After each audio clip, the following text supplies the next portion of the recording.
అందరికీ నమస్కారం. మనము ఈ రోజు పిల్లల్లో కలిగే ఆందోళనలు అనే ఒక మానసిక పరిస్థితి గురించి మనం మాట్లాడుకుందాము. పిల్లల్లో పెద్దవాళ్ళల్లో మనకి రకరకాలుగా ఆందోళన అనేది కలగడం అనేది ఆల్రెడీ మాట్లాడుకున్నాము. మనకి వీడియోస్ ఆల్రెడీ బిగినింగ్ లోనే మనకి వీడియోస్ అనేవి చేయడం జరిగింది. సోషల్ యాంగ్జైటీ కానివ్వండి, ఫోబియాస్ కానివ్వండి, అబ్సెసివ్ కంపల్సివ్ డిజార్డర్ కానివ్వండి, జనరలైజ్డ్ యాంగ్జైటీ డిజార్డర్ కానివ్వండి, ఇవన్నీ కూడా పిల్లల్లో కూడా మనకి ఒక ఆందోళన రూపంలో చిన్నతనం నుంచే మనకి ఇవి కనిపించడం అనేది కూడా మనము ఈ రోజు ముఖ్యంగా మనం మాట్లాడుకోబోతున్నాము. ఏ రకమైన కండిషన్స్ ని, ఏ రకమైన లక్షణాలు అనేవి ఉంటాయి, ఎలా మనము పేరెంట్స్ గా ఎలా గుర్తించాలి, ఎంత తొందరగా మనకి హెల్ప్ అనేది తీసుకోవడం అవసరము, ఈ విషయాల గురించి మనం ఈరోజు మాట్లాడుకుందాము. జనరల్ గా ఆందోళన అనేది మనకి ఎక్కువగా మనకి చిన్న పిల్లల్లో స్కూల్కి వెళ్ళడానికి ముందు 3 ఏళ్ల పిల్లలు, 4 ఏళ్ల పిల్లల్లో మనకి జనరల్ గా ఈ యొక్క కొత్త వాళ్ళు ఇంటికి వచ్చినప్పుడు కానీ, ఎవరైనా అంతగా అలవాటు లేని పెద్దవాళ్ళతో మాట్లాడాలి అని పేరెంట్స్ ఫోర్స్ చేసినప్పుడు పిల్లలు ఒక రకమైన భయం కానీ, ఒక రకమైన ఇన్హిబిషన్ అనేది చూపించడం జరుగుతూ ఉంటుంది. దాన్ని నార్మల్ కింద కన్సిడర్ చేయవచ్చు. ఓవర్ ఎ పీరియడ్ మాట్లాడే పద్ధతి వాళ్ళు గమనించుకుంటూ పిల్లలు కూడా ఏ రకంగా మాట్లాడుతున్నామో వాళ్ళు అలా మాట్లాడడానికి ప్రయత్నం చేస్తూ నార్మల్ గా ఆ యొక్క ఆందోళనని ఓవర్కమ్ అవ్వడం అనేది జరుగుతూ ఉంటుంది. కానీ కొంతమంది పిల్లల్లో ఈ యొక్క ఆందోళన అనేది మనకి ఈ రకంగా ఓవర్కమ్ అనేది అవ్వకుండా అది కంటిన్యూ అవ్వడం అనేది స్కూల్ ఏజ్, ఇంకా అడల్ట్ ఏజ్ కి కూడా, కౌమార దశ నుంచి పెద్దవాళ్ళు అయ్యేంత వరకు కూడా ఈ యొక్క ఆందోళన అనేది కంటిన్యూ అవ్వడం అనేది కనిపిస్తూ ఉంటుంది. పిల్లల్లో ఆందోళన అనేది మనకి దాదాపుగా 15-20% మనకి ఈ ఆందోళనలు అనేవి కనిపిస్తూ ఉంటాయి. రకరకాలుగా నేను ఇందాక చెప్పినట్లు పెద్దవాళ్లలో ఏ రకమైన ఆందోళనలు అయితే ఉంటాయో అవన్నీ కూడా పిల్లల్లో మనకి ఈ యొక్క ఆందోళనలు అనేవి, ఈ యొక్క కండిషన్స్, మానసికంగా ఆందోళన అనే రకరకాల కండిషన్స్ అనేవి కనిపిస్తూ ఉంటాయి. సో ఇక్కడ మనకి ఇది పెద్దవాళ్ళు అయినప్పుడు, లేదు ఇంకా చిన్నపిల్లలే కదా, వయసు పెరుగుతున్న కొద్దీ అవి దానంతటా అవే వెళ్ళిపోతాయిలే అని అనుకొని మనం దాన్ని ఇగ్నోర్ చేసినప్పుడు, రీసెర్చ్ ప్రకారంగా మనకి ఈ యొక్క ఏవైతే ఆందోళనలు మనకి చైల్డ్హుడ్ లో పిల్లల్లో కనిపిస్తూ ఉన్నాయో అవి కంప్లీట్ గా ఒక అడల్ట్ స్టేజ్ లో కూడా మనకి ఈ యొక్క ఆందోళనలు అనేవి ఒక అనారోగ్యకరమైన పరిస్థితి కింద పరిణమించడం అనేది జరుగుతుంది అనేది మనకి ఖచ్చితంగా రీసెర్చ్ ఎవిడెన్స్ అయితే కనిపిస్తూ ఉంది. సో ఈ యొక్క ఆందోళనని మనము గుర్తించడమే కాకుండా దానికి తగిన ఏ రకంగా దానికి కావలసిన అది కౌన్సిలింగ్ కానివ్వండి, అది ట్రీట్మెంట్ కానివ్వండి, మనకి వీలైనంతగా మనము వెంటనే దానికి అటెన్షన్ ఇచ్చి దాన్ని వర్కౌట్ చేయడం వల్ల ఆ యొక్క క్వాలిటీ ఆఫ్ లైఫ్ మనకి, మన జీవితం అనేది, పిల్లల ముందు జీవితము, భవిష్యత్ అనేది వీలైనంతగా మనము దాన్ని వాళ్ళకి ప్రతికూల పరిస్థితుల్ని మనం వీలైనంతగా తగ్గించడానికి ఒక ప్రయత్నం లాగా వాళ్ళకి ఉపయోగపడుతుంది. సో ఇక్కడ రకరకాల కారణాలు మనం చూసుకుంటే గనక, కొంతమంది పిల్లలు ఒక టెంపర్మెంట్ అంటే వాళ్ళకున్న మనస్తత్వమే చిన్నప్పటి నుంచి కూడా ఒక షై నేచర్ తో, బిడియం తోటి ఉండడము, లేదా ఒక ఇన్హిబిటెడ్ టెంపర్మెంట్ అంటాము. సో కొత్త వాళ్ళని చూసినప్పుడు కానివ్వండి, లేదా ఒక కొత్త ప్రదేశానికి వెళ్ళాలన్నా కూడా ఒక రకమైన ఇన్హిబిషన్ అనేది వాళ్ళలో కనిపిస్తూ ఉంటుంది. అది వాళ్ళ నర్వస్ సిస్టమ్ లోనే ఆ యొక్క ఇన్హిబిషన్ అనేది మనకి ఎక్కువగా కనిపించడం అనేది జరుగుతుంది. ఎస్పెషల్లీ మనకి ఇక్కడ పానిక్ డిజార్డర్స్, అలాగే జనరలైజ్డ్ యాంగ్జైటీ డిజార్డర్స్ లో ఈ రకమైన టెంపర్మెంట్ అనేది మనకి కనిపిస్తూ ఉంటుంది. అలాగే జెనెటిక్ ఫ్యాక్టర్ కి వస్తే గనక ముఖ్యంగా మనకి ఈ యొక్క ఫోబియాస్ కానివ్వండి, ఈ యొక్క సోషల్ యాంగ్జైటీ కండిషన్స్, ఈ భయాలు ఏవైతే కొంతమంది పిల్లలు మీరు గమనించే ఉంటారు, చీకటి అంటే భయపడుతూ ఉంటారు, అలాగే ఒంటరిగా ఉండాలంటే భయపడుతూ ఉంటారు, నీళ్ళంటే భయపడుతూ ఉంటారు, ఇలాగా కుక్కలు, పిల్లులు, బల్లులు ఈ రకంగా రకరకాల జంతువులకు కానివ్వండి, పరిస్థితులకు కానివ్వండి భయపడడం అనేది వాళ్ళకి ఒక ఫోబియా కింద డెవలప్ అవ్వడం అనేది జరుగుతూ ఉంటుంది. జనరల్ గా చిన్న పిల్లల్లో నేను చెప్పినట్లు బిలో 5 years పిల్లల్లో వాటిని నార్మల్ కింద కన్సిడర్ చేస్తాము. బియాండ్ ఆ యొక్క వయసుకు మించి వాళ్ళల్లో అది కంటిన్యూ అవుతున్నప్పుడు దాన్ని మనం ఒక ఫోబియా కింద, ఒక మానసిక పరిస్థితి కింద మనం పరిగణించాల్సి ఉంటుంది.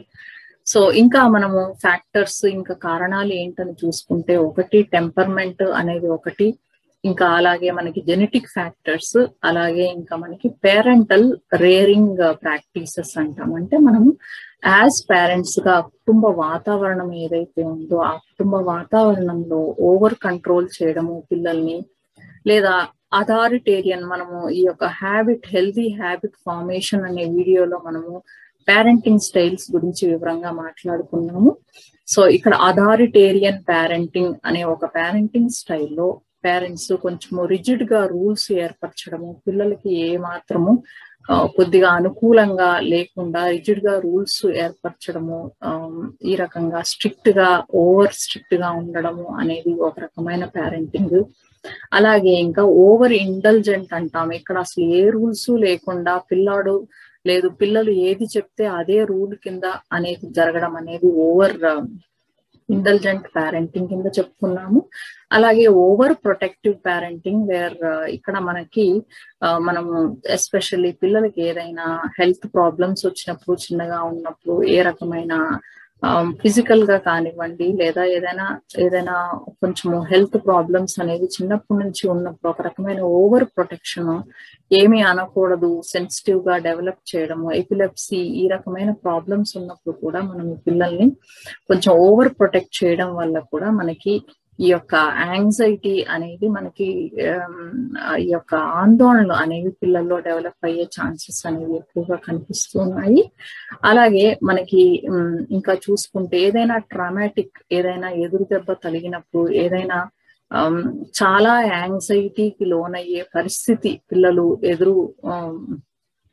ఎదుర్కొన్నప్పుడు, ఈ రకంగా మనకి ఏదైనా ఒక లిఫ్ట్ లో ఒంటరిగా కొద్దిసేపు అలాగా పవర్ కట్ వల్ల అలా ఉండిపోవడము, లేదు ఇంట్లో ఒంటరిగా చీకట్లో ఉండిపోవడం, ఈ రకంగా ఏదైనా ట్రామాటిక్ ఈవెంట్స్ కి వాళ్ళు ఎదుర్కొన్నప్పుడు కూడా మనకి ఎస్పెషల్లీ ఈ యొక్క ఫోబియాస్ లో, అలాగే సోషల్ యాంగ్జైటీ కండిషన్స్ లో మనకి ఈ రకమైన ట్రామాటిక్ ఈవెంట్స్ అంటాం. అంటే ఏదైనా కొంచెము తీవ్రమైన ఎదురు దెబ్బలు కలిగినప్పుడు కూడా మనకి ఈ రకమైన యాంగ్జైటీస్, ఆందోళన అనేవి పిల్లల్లో కనిపిస్తూ ఉంటాయి. సో ఈ రోజు మనము 4 పిల్లల్లో కనిపించే ఒక 4 ముఖ్యమైన కండిషన్స్ ని మనము కొద్దిగా బ్రీఫ్ గా మాట్లాడుకొని అర్థం చేసుకోవడానికి ప్రయత్నం చేద్దాము. ఒకటి ఫోబియాస్, అంటే భయాలు. పిల్లల్లో భయాలు, నేను ఇందాక చెప్పినట్లు ఒక 6 నెలలు వయస్సు దాటిన పిల్లల్లో మనకి మామూలుగా కొత్త వాళ్ళని చూసినప్పుడు కానీ, క్లోజ్ అవ్వని వాళ్ళని చూసినప్పుడు కానీ భయంతో వాళ్ళు దగ్గరికి వెళ్ళకపోవడము, ఇలాంటివి అనేవి నార్మల్ గా కనిపిస్తూ ఉంటాయి. కానీ పిల్లల్లో ఇవి ప్రీ స్కూల్ దాటిన తర్వాత, అంటే ఒక 5 ఏళ్ళు దాటిన తర్వాత కూడా మనకి ఈ భయాలు అనేవి పర్సిస్ట్ అయినప్పుడు మనం దాన్ని ఫోబియాస్ కింద మనం తీసుకోవాల్సి ఉంటుంది. నేను ఇందాక చెప్పినట్లు ఈ రకంగా రకరకాల స్పెసిఫిక్ ఫోబియాస్ అనేవి పిల్లల్లో కనిపిస్తూ ఉంటాయి. అది ఎలోన్ గా ఉండడం కానివ్వండి, ఒంటరిగా ఉండడం కానివ్వండి, చీకట్లో ఉండడం కానివ్వండి, యానిమల్స్, పెట్స్ అంటే భయము, ఈ రకంగా పాములంటే భయము, పురుగులంటే భయము. సో ఏదైతే వాళ్ళకి ఒక నెగిటివ్ ఎక్స్పీరియన్స్ అయి ఉండొచ్చు, లేదా వాళ్ళకి అది జెనెటిక్ గా కూడా వాళ్ళకి ఆ సిస్టమ్ అనేది ట్యూన్ అవ్వడం వల్ల, ఎస్పెషల్లీ మనకి ఒక ట్రామాటిక్ ఈవెంట్స్ అనేవి ఏదైనా వాళ్ళు ఒక రకమైన ఆందోళన అనేది వాళ్ళు ఫేస్ చేసినప్పుడు మనకి ఈ రకమైన భయాలు అనేవి పిల్లల్లో కనిపిస్తూ ఉంటాయి. అది ఫోబియాస్ అంటాము. అలాగే మనకి సోషల్ యాంగ్జైటీ, అంటే సోషల్ గా నలుగురిలో ఫ్రీగా మాట్లాడడానికి, సోషల్ గా మనకి ఇంటరాక్ట్ అవ్వడానికి పిల్లల్లో ఈ యొక్క shyness, inhibited kind of temperament ఉన్నప్పుడు మనకి యొక్క సోషల్ ఫోబియా అనేది ఒక కండిషన్ కింద తీసుకుంటాము. ఇక్కడ పిల్లల్లో ఎక్కువగా స్కూల్ కి వెళ్ళడానికి వాళ్ళు కొద్దిగా ఇబ్బంది పడడము, అలాగే మిగతా పిల్లలతో కలవలేకపోవడము, ఎక్కువగా టీజింగ్, ఈ యొక్క కైండ్ ఆఫ్ బుల్లింగ్ అనే కండిషన్స్ అనేవి ఎక్కువగా ఇలాంటి పిల్లలకి జరిగే అవకాశాలు ఎక్కువగా ఉంటాయి. అలాగే పిల్లల్లో మనకి ఎప్పుడైనా క్లాస్ లో వాళ్ళకి ఏదైనా క్వశ్చన్ చెప్పాలన్నా వాళ్ళ యొక్క నలుగురి అటెన్షన్ అనేది వాళ్ళ మీద పడుతుంది అని అన్నప్పుడు వాళ్ళు అతిగా కంగారు పడిపోవడము అనేది మనం ఇక్కడ గమనిస్తూ ఉంటాము. ఈ యొక్క సోషల్ ఇన్హిబిషన్ అనేది ఏదైతే పెద్దవాళ్లలో మనకి సోషల్ యాంగ్జైటీ, నన్ను ఏదైనా నెగిటివ్ గా అసెస్ చేస్తారేమో, నేను ఏదైనా తప్పు మాట్లాడతానేమో, మిస్టేక్ చేస్తానేమో అనే భయం ఏ రకంగా వాళ్ళకి ఉంటుంది, అలాగే పిల్లల్లో కూడా ఈ రకమైన భయం అనేది ఉంటుంది. సో దీన్నే సోషల్ యాంగ్జైటీ, ఎస్పెషల్లీ మనకి ఈ యొక్క స్కూల్కి వెళ్ళడము, టీచర్స్ తో ఇంటరాక్ట్ అవ్వడము, అలాగే సమ్ టైమ్స్ పేరెంట్స్ తో ఇంటరాక్ట్ అవ్వడము అనేది కూడా మనకి ఇక్కడ అడ్జస్ట్మెంట్ ప్రాబ్లమ్స్ అనేవి ఈ యొక్క పిల్లల్లో కనిపిస్తూ ఉంటాయి. అలాగే మూడో రకమైన ప్రాబ్లము సపరేషన్ యాంగ్జైటీ ప్రాబ్లం అని అంటాము. సపరేషన్ యాంగ్జైటీ అంటే అక్కడ తల్లిదండ్రులకి ఒక మేజర్ అటాచ్మెంట్ ఫిగర్ నుంచి మనకి దూరంగా స్కూల్ కి వెళ్ళడము అనేది, లేదు బయటికి వెళ్ళడము అనేది వీళ్ళకి ఈ రకంగా పిల్లల్లో ఇబ్బందికరంగా కనిపిస్తూ ఉంటుంది. ఎస్పెషల్లీ మనకి ఫస్ట్ టైం వాళ్ళు స్కూల్లో జాయిన్ చేసినప్పుడు, అది థర్డ్ స్టాండర్డ్, ఇప్పుడు 3 years లో స్కూల్ కి వేయడం అనేది మనకు కనిపిస్తూ ఉంటుంది. ప్లే స్కూల్లో వేస్తూ ఉన్నారు. సో జనరల్ గా 5 years తర్వాత మనకి రెగ్యులర్ స్కూల్ అనేది స్టార్ట్ అయిన తర్వాత కూడా పిల్లల్లో ఈ యొక్క సపరేషన్ యాంగ్జైటీ అనేది పర్సిస్ట్ అయినప్పుడు మనం దీన్ని ప్రాబ్లం కింద కన్సిడర్ చేయాల్సి ఉంటుంది. ఇక్కడ పిల్లలు అటాచ్మెంట్ ఫిగర్ ఎవరైతే తల్లి గాని తండ్రి గాని క్లోజ్ గా ఉన్న వాళ్ళకి ఏదైనా హాని జరుగుతుందేమో, వాళ్ళకి దూరంగా ఉండడానికి ఇష్టపడకపోవడము, ఎప్పుడు వాళ్ళ ప్రెమిసిస్ లోనే ఉండాలి అనేది ఇన్సిస్ట్ చేయడము, అలాగే సపరేట్ గా పడుకోవడానికి ఇష్టపడకపోవడము, ఈ అటాచ్మెంట్ ఫిగర్ కి ఏదైనా హాని జరుగుతుందేమో అనే భయము కాన్స్టెంట్ గా వాళ్ళకి మనసులో మెదులుతూ ఉండడము, ఒక యాక్సిడెంట్ కానివ్వండి, ఏదైనా ఒక కారణం చేత వాళ్ళకి దూరం అవుతావేమో అనే ఆ కాన్స్టెంట్ ఫియర్ అనేది ఈ పిల్లల్లో కనిపిస్తూ ఉంటుంది. సో ఎస్పెషల్లీ స్కూల్ కి వెళ్ళడానికి రిఫ్యూజ్ చేయడము, ఎప్పుడు ఎవరితోనైతే అటాచ్మెంట్ ఉంటుందో వాళ్ళకి దగ్గరగా ఉండడానికే ప్రిఫర్ చేయడం అనేది ఈ పిల్లల్లో మనకు కనిపిస్తూ ఉంటుంది. ఈ విపరీత ధోరణి వల్ల మనకి వాళ్ళలో శారీరకంగా కూడా ఫోర్స్ చేసినప్పుడు వాళ్ళకి వామిటింగ్స్ కానివ్వండి, ఫీవర్ రావడము, ఈ రకంగా మనకి శారీరకంగా మనకి చాలా సిమ్టమ్స్ అనేవి, కళ్ళు తిరగడము, ఈ రకంగా వాళ్ళకి శారీరకంగా ఎఫెక్ట్ అనేవి, లక్షణాలు అనేవి కనిపిస్తూ ఉంటాయి. సో ఇలాంటి లక్షణాలు కనిపించినప్పుడు మనకి యొక్క సపరేషన్ యాంగ్జైటీ అనేది as early as 5 years 4 years మనకి ఫస్ట్ టైం స్కూల్ కి ఎప్పుడైతే పంపిస్తామో మనకి ఆ ఇనిషియల్ గానే మనకి తెలుస్తూ ఉంటుంది. సో వెంటనే పేరెంట్స్ దీన్ని ఒక సీరియస్ ప్రాబ్లం కింద తీసుకొని దాన్ని హ్యాండిల్ చేయడము, ప్రాపర్ వేలో హెల్ప్ తీసుకోవడం అనేది చాలా ముఖ్యమైన విషయము. అలాగే చివరిగా మనం ఇక్కడ సిబ్లింగ్ రైవల్రీ డిజార్డర్ అంటే ఒక సెకండ్ చైల్డ్ అంటే మొదటి జనరల్ గా సిబ్లింగ్ రైవల్రీ అనేది పెద్దవాళ్లలో కనిపిస్తూ ఉంటుంది. మొదటి పిల్లవాళ్ళలో కానివ్వండి, మొదటి ఫస్ట్ చైల్డ్ లో మనకి ఎక్కువగా కనిపిస్తూ ఉంటుంది. రెండో డెలివరీ అయిన తర్వాత వితిన్ మంత్స్ లో మనకి ఈ యొక్క సిబ్లింగ్ రైవల్రీ అనేది మనకి ఇక్కడ ఎక్కువగా తల్లిదండ్రుల అటెన్షన్ కోసము వాళ్ళు బేబీ లాగా మాట్లాడడము, బేబీ బిహేవియర్స్ ని ఇమిటేట్ చేయడం అనేది వాళ్ళు చేస్తూ ఉంటారు. అలాగే వాళ్ళకి ఆల్రెడీ టాయిలెట్ ట్రైనింగ్ అయిపోయిన తర్వాత కూడా వాళ్ళు మళ్ళీ బ్లాడర్ బౌల్ కంట్రోల్ అనేది లూజ్ అవ్వడము, ఎక్కువగా పేరెంట్స్ అటెన్షన్ కోసము వాళ్ళు ఈ రకంగా రిగ్రెసివ్ బిహేవియర్స్ అంటాము అనేది మనకి కనిపిస్తూ ఉంటుంది. దాన్ని పేరెంట్స్ ఒక జెంటిల్ వేలో హ్యాండిల్ చేసి వాళ్ళకి ఆ యొక్క అభద్రతా భావం నుంచి బయటికి తీసుకురావడం అనేది చాలా ఇక్కడ ముఖ్యమైన విషయము. దాన్ని ఓవర్ రియాక్ట్ అయ్యి పిల్లల్ని కొట్టడం కానీ ఈ రకంగా కొంచెం హార్ష్ గా దాన్ని హ్యాండిల్ చేసినప్పుడు పిల్లల్లో ఒక రకమైన ఈ యొక్క సిబ్లింగ్ రైవల్రీ అనేది కంటిన్యూ అవ్వడము, పెద్దవాళ్ళు అయిన తర్వాత కూడా తమ్ముడితో కానీ చెల్లెలతో కానీ ఈ రకమైన నెగిటివ్ బిహేవియర్, ఒక రకమైన మ్యానిపులేటివ్ బిహేవియర్, మలీషియస్ బిహేవియర్, దేన్ని కూడా షేర్ చేసుకోకపోవడము, ఈ రకమైన ఒక నెగిటివ్ ఫీలింగ్ అనేది మనకి కంటిన్యూ అవ్వడం అనేది కనిపిస్తూ ఉంటుంది. సో దీన్ని మనము ఏదైనా కూడా మొక్కై వంగనిది మానై వంగుతుందా అనే మన సామెత ప్రకారంగా మనకి ఏదైనా మనకి ఎప్పుడైతే లక్షణాలు పిల్లల్లో కనిపిస్తాయో వెంటనే దాన్ని మనం నోటీస్ చేసిన వెంటనే దాన్ని హ్యాండిల్ చేయడము, ప్రాపర్ వేలో హెల్ప్ తీసుకోవడం అనేది మనం చేసినప్పుడు దాన్ని ఇంకా ఎక్కువ జటిలం అవ్వకుండా, అది వాళ్ళ వ్యక్తిత్వంలో ఒక భాగం అవ్వకుండా మనము కాపాడుకోగలుగుతాము అనే విషయాన్ని ఇక్కడ తల్లిదండ్రులు గమనించుకోవాలి. అలాగే మనం ఇక్కడ CBT, cognitive behaviour therapy counselling పాత్ర ఎంతవరకు అనేది కూడా చూసుకోవాలి. కొంతవరకు ఎక్కువగా యాంగ్జైటీ, ఎక్కువగా ఆందోళన ఉన్నప్పుడు కొంతవరకు మనకి సైకియాట్రిస్ట్ మెడికేషన్ అనేది ఉపయోగపడుతూ ఉంటుంది. కౌన్సిలింగ్ విషయానికి వస్తే గనక కాగ్నిటివ్ బిహేవియర్ థెరపీ అనేది చాలా ఎఫెక్టివ్ గా చిల్డ్రన్ లో యాంగ్జైటీ కండిషన్స్ ఉన్నప్పుడు ఎర్లీగా రికగ్నైజ్ చేసి ప్రొఫెషనల్ హెల్ప్ తీసుకున్నప్పుడు మనకి ఆ యొక్క సిబిటి బెనిఫిట్స్ అనేవి మనకి ఆ యొక్క ట్రీట్మెంట్ ప్రోగ్రామ్ తీసుకున్న 5 నుంచి 7 సంవత్సరాల తర్వాత కూడా దాని బెనిఫిట్స్ అనేవి పిల్లలకి ఉన్నట్లు మనకి రీసెర్చ్ ద్వారా మనకి తెలుస్తూ ఉంది. జనరల్ గా సిబిటిలో మనకి ఈ యొక్క లక్షణాలని కొన్ని సిబిటి టెక్నిక్స్ ద్వారా బిలో 10 years ఉన్నప్పుడు బిహేవియర్ థెరపీ టెక్నిక్స్ అంటాము. అలాగే అబోవ్ 15 years టీనేజ్ గ్రూప్ లో ఉన్న పిల్లలకి మనకి కాగ్నిటివ్ బిహేవియర్ థెరపీ అంటే వాళ్ళ యొక్క ఆ యొక్క ఫీలింగ్స్, యాంగ్జైటీ అనేది ఒక నెగిటివ్ ఫీలింగ్. ఆ ఫీలింగ్ అనేది జనరల్ గా వాళ్ళు అవాయిడ్ చేయడము, ఏదైతే వాళ్ళు ఆందోళన పడుతున్నారో ఆ పర్సన్స్ ని కానీ ఆ యొక్క సందర్భాలను కానీ వాళ్ళు దూరంగా వెళ్ళిపోవడము, ఎస్కేప్ అవ్వడము, అవాయిడ్ చేయడం అనేది వాళ్ళు ఒక కోపింగ్ మెకానిజం లాగా ఏర్పరచుకోవడం అనేది కనిపిస్తూ ఉంటుంది.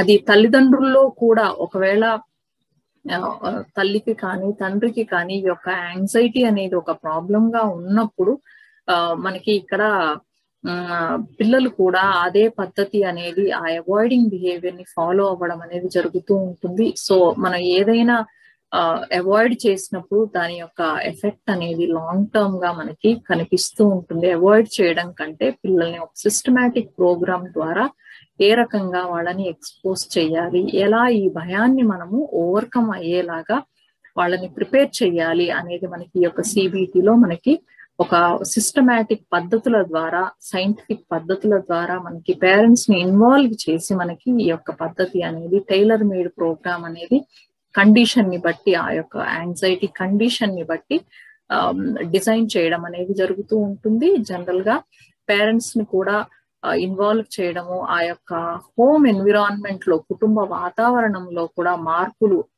పిల్లలకి అనుకూలమైన మార్పులు తీసుకురావడానికి పేరెంట్స్ ని కూడా థెరపీలో ఇన్వాల్వ్ చేయడం అనేది చాలా ఇంపార్టెంట్ విషయం ఇక్కడ.